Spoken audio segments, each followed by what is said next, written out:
पहले कुछ क्वेश्चंस आप लोगों से पूछे जाएं। ये बताइए कि जो इकोनॉमिक सर्वे है वो कौन रिलीज करता है? Ministry of finance. Ministry of finance में भी कुछ अंडर जाए, डिपार्टमेंट ऑफ इकोनॉमिक अफेयर्स, और कुछ लिख सकते हो। Ministry of finance, department of economic affairs, और ये जो डिपार्टमेंट ऑफ इकोनॉमिक अफेयर्स है ये इकोनॉमिक डिवीजन का पार्ट है, ठीक है। और इसमें चीफ इकोनॉमिक एडवाइजर इसको प्रिपेयर करवाता है, CEA। अब जैसे इसमें जो दिया गया है वो कब का डेटा होता है, मतलब हम ये कहते हैं कि इसमें ना कंप्लीट रिजल्ट होता है। क्यों? क्योंकि इसकी जो सर्वे चल रहा होता है वो सितंबर, अक्टूबर, नवंबर तक चलता है, और ये कोशिश करता है कि हम 31 मार्च तक का भी बता दें।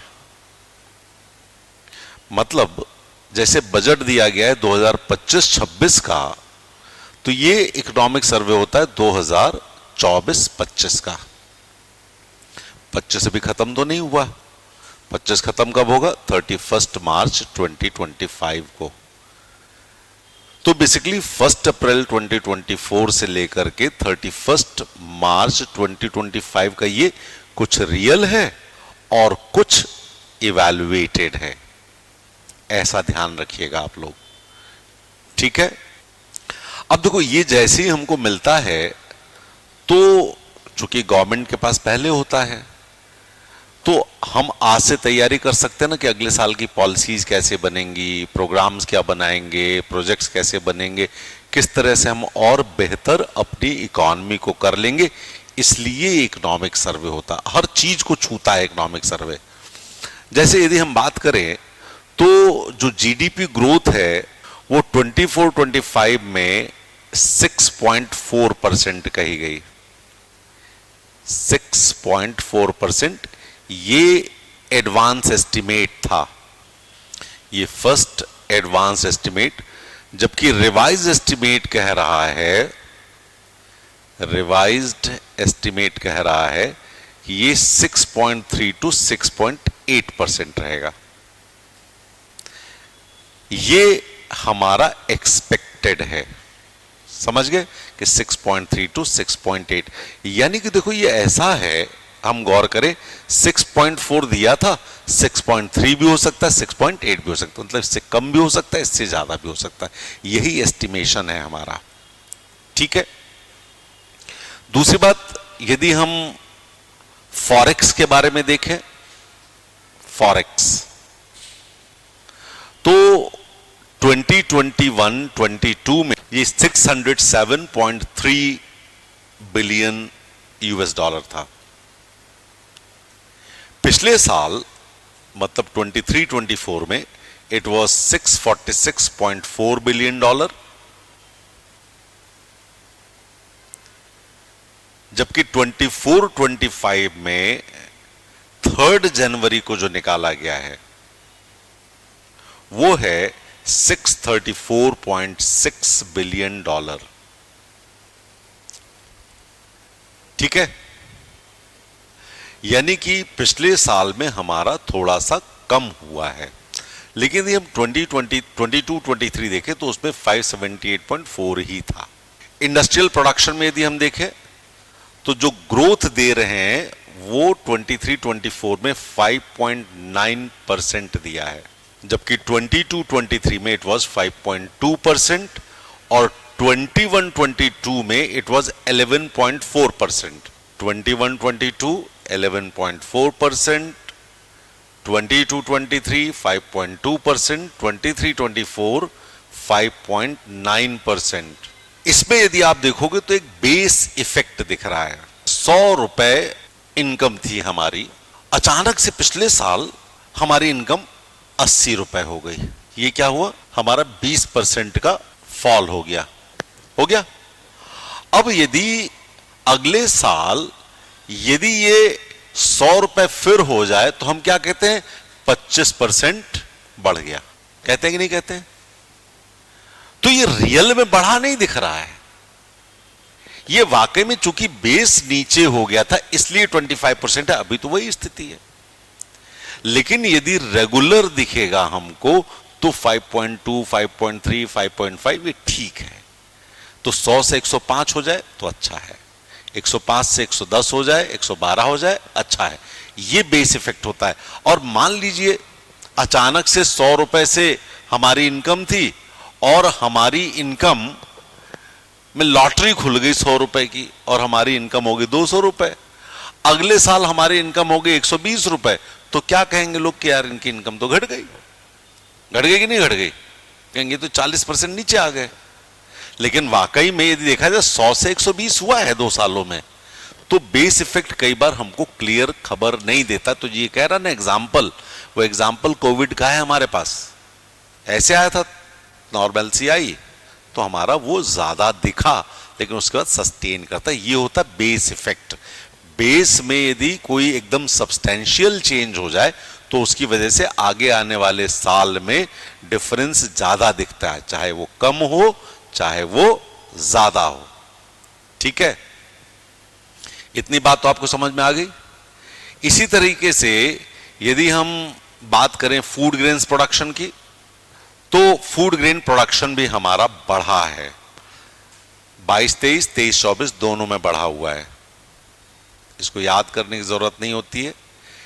कैपिटल एक्सपेंडिचर में ग्रोथ दिख रही है, परसेंटेज ऑफ जीडीपी 22-23 में 2.7% था, 23-24 में जो प्रोविजनल है वो 3.2 है। हमेशा ध्यान रखो, आपको हम कई बार बता चुके हैं, यदि कैपिटल एक्सपेंडिचर है तो उससे हमारा कैपिटल फॉर्मेशन होता है, यह अच्छा माना जाता है। ठीक है, अभी आपको याद है बजट में 12 लाख रुपए तक कोई भी सैलरीड क्लास के लिए टैक्स नहीं लगेगा, पढ़ा आप लोगों ने। तो जब ऐसा आप पढ़ते हो तो ये क्या है, ये रेवेन्यू एक्सपेंडिचर है। रेवेन्यू एक्सपेंडिचर करके सरकार कई बार मार्केट में लिक्विडिटी को पुश करती है ताकि डिमांड जनरेट हो जाए। दोनों के अपने अपने अच्छे और बुरे कॉन्सिक्वेंसेस होते हैं, वो हम आपको बताते रहेंगे, इसको आप समझ लीजिएगा। ठीक है, तो जो हमारा जीडीपी है, जो रियल जीडीपी है वो 6.4%। कितना है? 6.4% करंट फाइनेंशियल ईयर, जिसको हम FY25 बोलते हैं, 24-25। और जो हमारा नेक्स्ट ईयर है वो 6.3 to 6.8% के बीच में रहेगा। मतलब थोड़ा सा कम भी हो सकता है, थोड़ा सा ज्यादा भी हो सकता है। अभी देखो एक बात दिख रही है हम लोगों को कि एक ट्रेड वॉर जैसी सिचुएशन बन रही है। ठीक है, इस ट्रेड वॉर की वजह से जो हमारा डॉलर है वो रुपए के मुकाबले में बहुत मजबूत हो रहा है, या कहा जाए रुपया थोड़ा सा कमजोर हुआ है। ठीक है, तो उसकी वजह से भी ये फर्क पड़ सकता है हमको। समझ में आ गई बात? यदि हम अपने एक्सपोर्ट को बढ़ा लें तो हमको बहुत बेहतर मिलने वाला है। क्लियर? ठीक। अब देखो, यदि हम प्राइवेट फाइनल कंजम्पशन एक्सपेंडिचर देखें, PFCE, private final consumption expenditure, इनका कहना है कि इंक्रीज करेगी from 60.3% to 61.8% of the GDP, और ये सबसे ज्यादा है 2003 के बाद। ठीक है, इकोनॉमिक सर्वे ये भी कह रहा है कि जो हमारा ग्रोथ रेट है वो यदि देखें बहुत सिंपल टर्म्स में, तो ये कह रहा है कि भाई 20 में, फाइनेंशियल ईयर 20 में H1 था 71 और H2 था 74.3, जबकि फाइनेंशियल ईयर 25 में H1 87.7 और H2 अभी आया नहीं है, तो ये कह रहे हैं कि ग्रोथ रेट हमको 6.4 की मिलेगी। अब जीवीए, आपको पता है कि जो जीवीए हम कैलकुलेट करते हैं वो सप्लाई साइड से कैलकुलेट करते हैं, ये भी ध्यान रखिएगा, अंडरलाइन कर लीजिएगा। जीवीए ये डिकेडल एवरेज पे ही है, बहुत चेंज नहीं हुआ है, ठीक है। इन्फ्लेशन, इन्होंने कहा जो हेडलाइन इन्फ्लेशन है वो मॉडरेट कर रहा है, मॉडरेशन हो रहा है इसमें, क्योंकि कोर इन्फ्लेशन भी मॉडरेट हो रहा है। अब देखो हेडलाइन इन्फ्लेशन क्या होता है, ये सीपीआई या डब्ल्यूपीआई के सारे जितने भी आइटम्स हैं सब में जो इन्फ्लेशन होता है उसको हम बोलते हैं headline inflation. Core inflation volatile को एक्सक्लूड करता है, ये ध्यान रखिएगा, क्या करता है, ये वोलेटाइल को एक्सक्लूड कर देता है। बहुत सारा वोलेटाइल होता है ना, जैसे प्याज बढ़ गया, कम हो गया, ये वोलेटाइल हो गया बहुत ज्यादा। लेकिन फूड इन्फ्लेशन बढ़ा है हमारा। फूड इन्फ्लेशन बढ़ने का मतलब होता है हमारे लिए गरीबों को परेशानी है। पिछले साल था 7.5%, इस साल हुआ है 8.4%, और इसके पीछे दो कारण दिए हुए हैं। ये प्री क्वेश्चन होता है, प्री में वो दो कारण पूछ लेते हैं, कौन कौन से हैं वो। तो एक है सप्लाई चेन डिसरप्शन, देते ना ऐसे, आप सोचते सप्लाई चेन डिसरप्शन कैसे हुआ होगा, क्वेश्चन बनते दिमाग में। पहला है सप्लाई चेन डिसरप्शन और दूसरा है वैगरीज इन वेदर कंडीशंस। वैगरीज इन वेदर कंडीशंस, मौसम का मनमाना रवैया, ठीक है। एम्प्लॉयमेंट में यदि हम देखें उसमें थोड़ी सी लैंग्वेज पे ध्यान देना जो उन्होंने दिया है। उन्होंने कहा है कि labour market growth has been supported by post pandemic recovery and increased formalisation, underline करना है इसको। और सरकार का कहना है कि एम्प्लॉयमेंट इंप्रूव किया है। कौन कौन से इंडाइसेस पे, तो उन्होंने कहा है कि unemployment rate, LFPR labour force participation rate, और WPR, that is worker to population ratio, ये बेहतर हुआ है।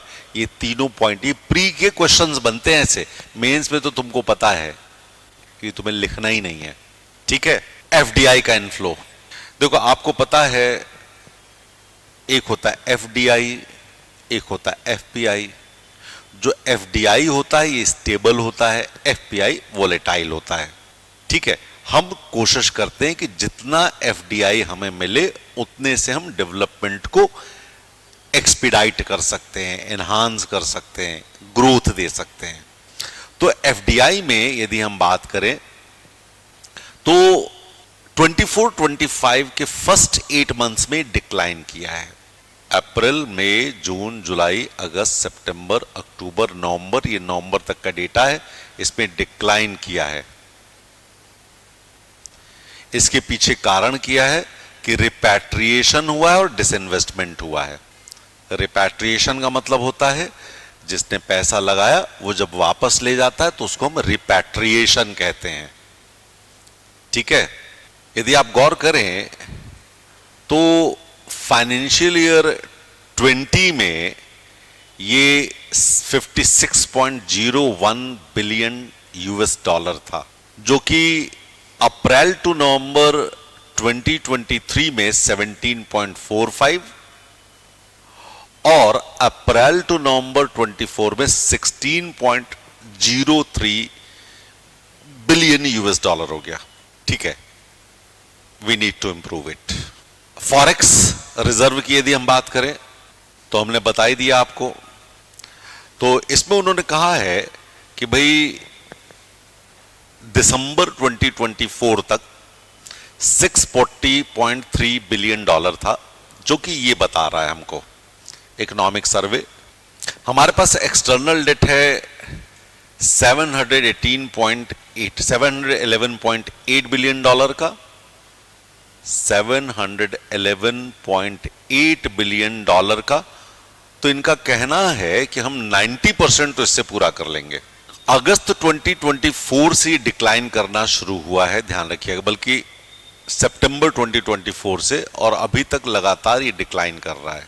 इंडस्ट्रियल सेक्टर का ग्रोथ 6.2% एस्टिमेशन है ये, और सर्विस सेक्टर का एक्सपेक्टेशन है 7.2%। अब देखो, कल का एक अखबार था, उसमें बड़ी अच्छी सी बात लिखी हुई थी, कल नहीं, 3-4 दिन हो गए इस बात को, फॉर्मलाइजेशन ऑफ इकोनॉमी। याद है? कल हमने शायद बताया भी है, इस पे नहीं बताया।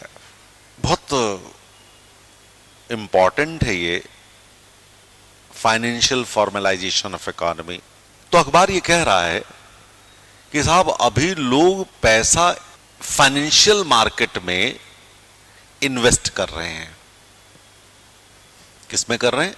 फाइनेंशियल मार्केट में, म्यूचुअल फंड में, स्टॉक मार्केट में, ठीक है, इन सब चीजों में वो इन्वेस्ट कर रहे हैं ताकि उनको इनकम मिले। लेकिन इससे एक नेगेटिव चीज हमको, कॉन्सिक्वेंस हमको दिखना शुरू हो रहा है, और वो ये है कि आदमी खुद काम नहीं करना चाह रहा है, वो डिपेंडेंट हो रहा है इस पे। और यदि कहीं मार्केट डाउन साइड चला गया, स्लिप कर गया, तो उनकी अपनी इनकम भी चली जाएगी।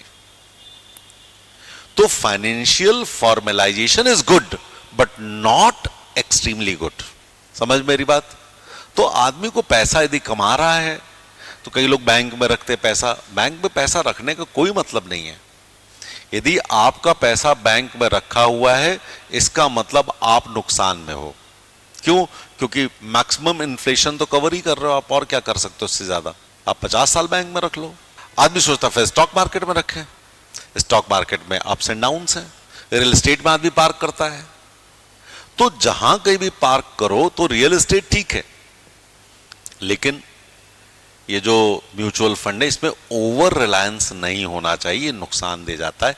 ये फॉर्मलाइजेशन है, ठीक है। और इसकी वजह से क्या होता है, जो इंडस्ट्री को पैसा मिलना चाहिए वो नहीं मिल रहा है, जो सर्विस सेक्टर को पैसा मिलना चाहिए नहीं मिल रहा है। तो अब इन्होंने जो कहा है, सर्विस सेक्टर की ग्रोथ के लिए उन्होंने 4-5 फैक्टर्स दिए हैं कि किसकी वजह से सर्विस सेक्टर का 7.2% का ग्रोथ देख सकते हैं हम लोग। वो प्री के लिए याद रख लीजिए आप, 1, 2, 3, 4, 5 पॉइंट लिख लीजिए। उन्होंने कहा है फाइनेंशियल, दूसरा रियल एस्टेट, तीसरा प्रोफेशनल सर्विसेज, चौथा पब्लिक एडमिनिस्ट्रेशन, पांचवा डिफेंस, और छठा अदर सर्विसेज। अब ये अदर सर्विसेज दे करके इन्होंने आपको कहा कि कुछ भी लगा देना। मैन्युफैक्चरिंग सेक्टर कह रहे हैं कि ग्रो तो कर रहा है, लेकिन उतनी तेज ग्रो नहीं कर रहा, अभी ये पोस्ट पैंडेमिक शॉक में ही है, और इस समय कुछ प्रॉब्लम्स हैं। एक स्लोइंग ग्लोबल डिमांड है, और दूसरा सप्लाई चेन डिसरप्शंस है। Supply chain disruptions, clear? अब ट्रेड में देखो, हमारा एक्सपोर्ट फॉल किया है 0.1% और इंपोर्ट्स 2.3% 2024 में, ठीक है। 25 में राइज है 6.6% और 3%। एक्सपोर्ट 6.6% और इंपोर्ट 3%, ये राइज है। ये क्वेश्चन में नहीं पूछा जाएगा, इसके पीछे बहुत सारे कारण हैं, हम कभी आराम से डिस्कस करेंगे। क्वेश्चन पूछा जाएगा कि हमारा यूपीआई पेमेंट कितना हुआ, बहुत फोकस किया गया ना, ठीक है। 2 लाख बिलियन 24 में, ये रुपए में है, ध्यान रखना। 2 लाख बिलियन 2024 में, और अप्रैल से दिसंबर 25 में 1.9 लाख बिलियन क्रॉस कर चुका है। मतलब ये तो आराम से क्रॉस करेगा 2 लाख बिलियन को। अब देखो, इसको भी तुमने देखा होगा, जो बड़ी मजेदार घटना है और बड़ी मजेदार चीज है। अब देखो, आप लोग भी जाते हो किसी दुकान पे, 10 रुपए की चीज लेते हो, यूपीआई कर देते हो। करते हो कि नहीं करते हो? कितने लोग करते हो ऐसा? 10 रुपए की चीज पे यूपीआई होता है। मतलब हमने तो देखा है कि लोग अब उन जगहों पर भी यूपीआई कर रहे हैं जहां पर पहले लोग कैश ही देते। सिगरेट की दुकान पे 1 सिगरेट ली 20 रुपए, ये लो, कर दिया उन्होंने। किया कि नहीं किया? देखा आप लोगों ने कि नहीं देखा ये सब? ठीक है, आप एक पेंसिल लेने जाते हो 5 रुपए 10 रुपए की, आप यूपीआई कर देते हो। एक पेन लेते हो 5 रुपए यूपीआई कर देते हो। तो ये बड़ी अच्छी बात है कि हमारा यूपीआई वाला पेमेंट बहुत तेजी से बढ़ा है। अब देखो करना क्या चाहिए। एक तो हमारा जो ग्लोबल इकोनॉमिक एनवायरनमेंट है ये अनफेवरेबल है, चैलेंजिंग है। ग्लोबल ट्रेड कम हुआ है, ग्लोबल इन्वेस्टमेंट स्लो डाउन हुआ है। लिखा है ना इकोनॉमिक सर्वे में, मैं अपनी तरफ से कुछ भी नहीं बोल रहा हूं। ठीक है, अभी जो लगातार डॉलर बढ़ रहा है वो क्यों बढ़ रहा है? इसलिए बढ़ रहा है क्योंकि ट्रेड प्रोटेक्शनिज्म की बात चल रही है। ग्लोबलाइजेशन, अब हमने आपको बहुत पहले बता दिया, ट्रंप के आने, पहला टर्म ट्रंप का था, तभी से ग्लोबलाइजेशन पॉज होने लगा था। ठीक है, तो मेरा ये मानना है कि यदि आप थोड़ी सी चीजें इस पे ध्यान दे दोगे तो बहुत सारी चीजें तुमको समझ में आ जाएंगे। हमने पहले भी आप लोगों को बताया हुआ है कि ट्रंप के आने के बाद से ग्लोबलाइजेशन अपने बहुत स्थितियां खराब करके गया है।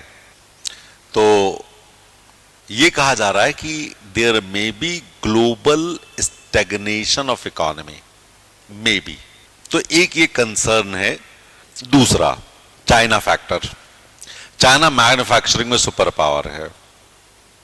ठीक है, आपको हम बता दें, आने वाले 6 महीने में आप लोग देखेंगे यूएस और रशिया यूनाइट होने की कोशिश कर लेंगे। मतलब ट्रंप एंड पुतिन ये मिलेंगे and both will go against China. This is my perception, may be right may be wrong, लेकिन मेरा परसेप्शन ये कह रहा है कि यूएस रशिया एक्सिस बनाएंगे चाइना को डोमिनेंस से दूर रखने के लिए। Clear? And it would be favourable for India. याद रख लोगे जो मैं कह रहा हूं आज?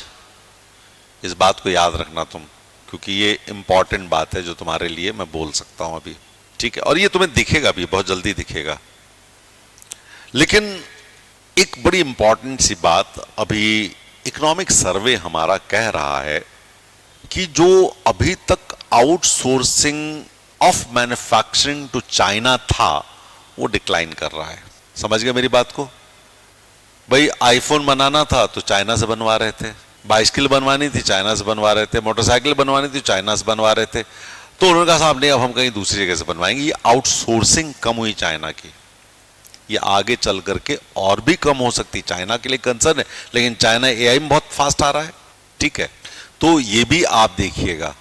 अब क्या करना चाहिए, इसको भी इकोनॉमिक सर्वे में लिखा गया है। पहला, boosting employment, income generation, increasing consumption, deregulate the economy, deregulate the economy. तो simplification of regulations, lowering the cost of doing business, और इसके लिए इन्होंने एग्जाम्पल दिया है BRAP, BRAP, business reform action plan, जो DPIIT ने दिया है, department for promotion of industry and internal trade. तो इसका मतलब इकोनॉमिक सर्वे हमारा कह रहा है कि हम एक पैराडायमेटिक शिफ्ट देख रहे हैं पूरे वर्ल्ड ऑर्डर में। हाइपर ग्लोबलाइजेशन की बजाय प्रोटेक्शनिज्म और स्ट्रेटेजिक कॉम्पिटिटिवनेस बढ़ रही है। प्रोटेक्शनिज्म एंड स्ट्रेटेजिक कॉम्पिटिटिवनेस, ये अंडरलाइन कर लेना और यहां पर लिखना कि it these word should be used in mains. इनको मेंस में हम यूज करेंगे, प्री में तो ऐसे पंगे तो तुम देख ही सकते हो कभी भी। तो एक तो डीरेगुलेशन कह रहा है इकोनॉमिक सर्वे, दूसरा प्राइवेट सेक्टर पार्टिसिपेशन को बढ़ाने की बात कर रहा है।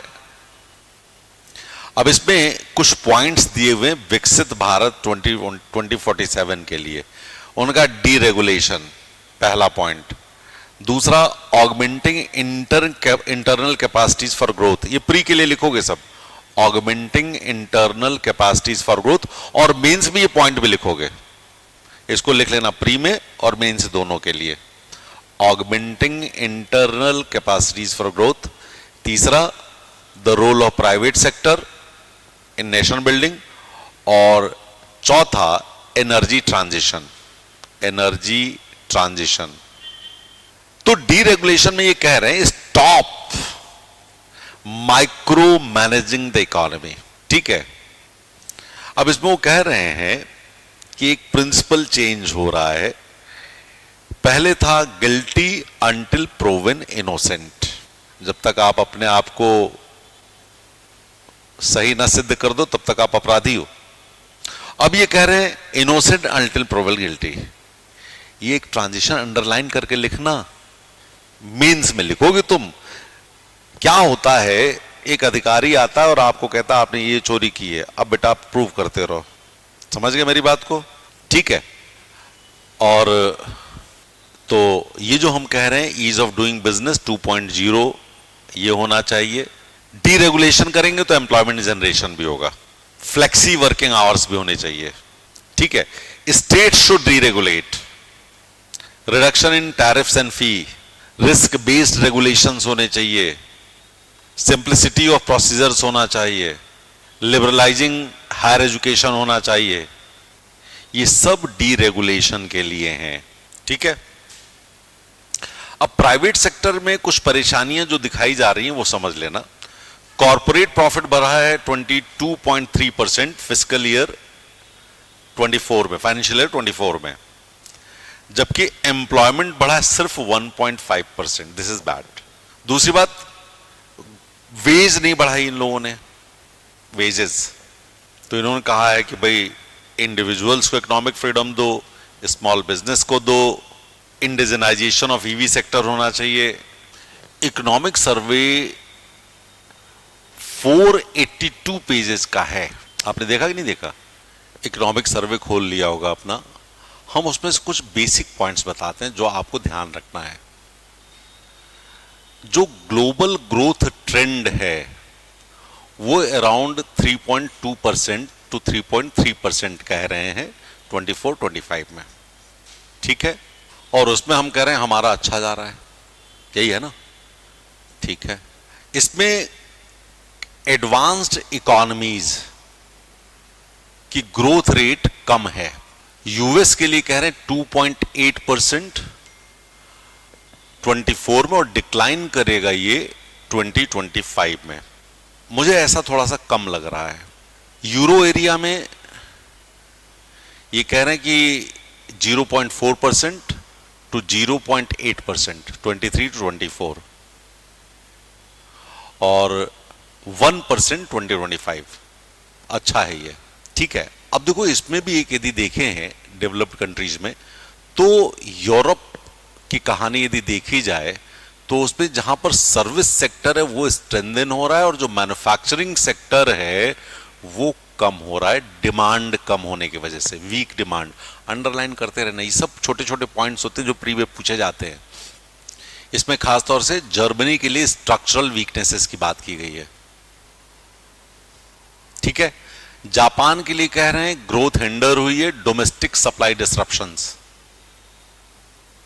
और चाइना की ग्रोथ फर्स्ट क्वार्टर के बाद वीक हुई है, अंडरलाइन कर लो। यही क्वेश्चन पूछते हैं ना प्री में।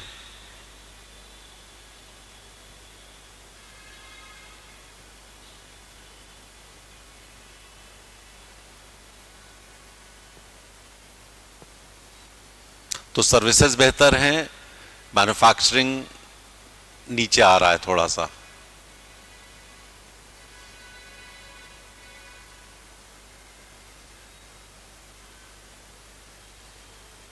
अगली चीज देखो, शिपिंग।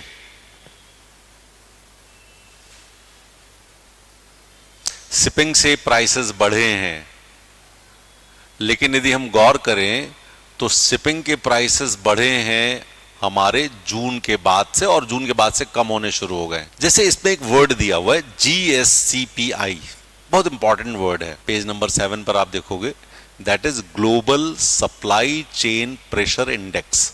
ये अंडरलाइन करोगे, ये मेंस में लिखने का काम है, इसका प्री में कहीं कोई काम नहीं आएगा तुम्हारा। मेंस में ऐसे वर्ड्स लिखे जाते हैं, अंडरलाइन किया जाता है। Global supply chain pressure index ये हायर लेवल पे गया है क्योंकि जो कंटेनर फ्रेट रेट्स हैं वो 24 में बढ़े हैं। कंटेनर फ्रेट रेट्स समझ गए ना, आपने देखा हो कंटेनर रख के जाते हैं शिप पे और फिर ट्रकों में लगते हैं। फेडरल फंड रेट से भी परेशानियां हैं क्योंकि इसमें भी अनसर्टेनिटी है और ट्रंप के आने के बाद और बढ़ेगी। लेकिन गवर्नमेंट का ये कहना है इकोनॉमिक सर्वे में कि भाई ग्लोबल अनसर्टेनिटीज हैं लेकिन हमारी इकोनॉमी स्टीडी है, यही कह रहे हैं ना हम लोग। रिजिलिएंट रिकवरी हम पिछले 2 सालों से कह रहे हैं लगातार, वो कोई बहुत नया नहीं है, इसमें जो चीजें हम पहले लिखवा चुके हैं आपको। एग्रीकल्चर बेहतर हो रहा है, सर्विस सेक्टर बेहतर हो रहा है, ठीक है, मैन्युफैक्चरिंग सेक्टर पॉजिटिव एक्सपेक्टेशंस हैं हमारे, और उसके पीछे वही है क्योंकि चाइना वीक हो रहा है, ठीक है, इसीलिए ईज ऑफ डूइंग बिजनेस की बात हो रही है लगातार। अब देखो एक उसमें छोटा सा आप देखेंगे हेडिंग दिया हुआ है, economy characterised by stability and inclusivity on multiple fronts. ये इंपॉर्टेंट है तुम्हारे लिए पढ़ने के लिए। एक लाइन देखो बड़ी अच्छी सी है, containment of general government dissavings has contributed to macro stability. Underline करके याद कर लेना इसको, स्टेटमेंट है तुम्हारे, उसी में लिखा हुआ है सब, हम तुमको कहीं और से नहीं पढ़ा रहे हैं, उसी वर्ड को हम दे रहे हैं तुमको कि तुमको क्या याद रखना मेंस के लिए। Containment of general government dissaving has contributed to macro stability. देखो कुछ चीजें जो आपको याद रखनी है मैं उसको बता रहा हूं। फिस्कल डिसिप्लिन में 4 पॉइंट दिए इन्होंने। पहला, unprecedented expansion of capital expenditure in last 4 years। Capital expenditure पिछले 4 सालों में पहले कभी नहीं जितना बढ़ा उतना बढ़ा है, ठीक है। दूसरा, gross tax revenue year on year basis पे 10.7% बढ़ा है। Third, deficit indicators comfortable. और fourth, fiscal deficit under control. वैसा है नहीं, वैसे इस बार बजट में कहा है हम कम करेंगे, स्टेट वाला भी ठीक है। ओन टैक्स रेवेन्यू स्टेट्स के लिए कहा है इन्होंने, ये भी स्टेट्स ने अच्छा किया है, कुछ ने तो गड़बड़ किया होता, हमेशा हर साल की बात है ये। आप देखिए सदर्न स्टेट्स अच्छा कर रहे हैं और नॉर्दर्न और साउथ नॉर्थ ईस्ट इसमें थोड़ा सा कमजोर है, मध्य प्रदेश भी कमजोर है इसमें। कैपेक्स का मतलब कैपिटल एक्सपेंडिचर होता है, ध्यान रखना,